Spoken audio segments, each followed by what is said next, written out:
But Brandie, I have some questions for you. I want to know, have you received Jesus Christ into your heart by faith? I have. And do you love Him? I do. And are you going to serve Him the rest of your life? I will.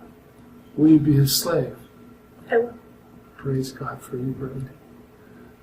You know, you make that confession to Jesus and He takes action. He's entered your heart. He lives in you by His Spirit. And His plan is going to be realized in your life as you follow Him, right? So now we're going to obey Him. We're going to baptize you. All right?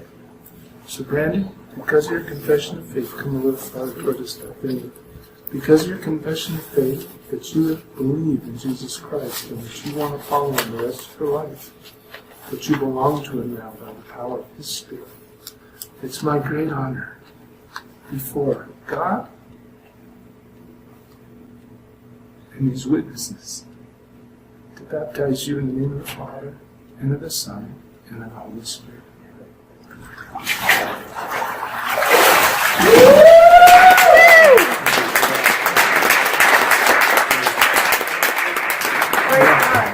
Praise God.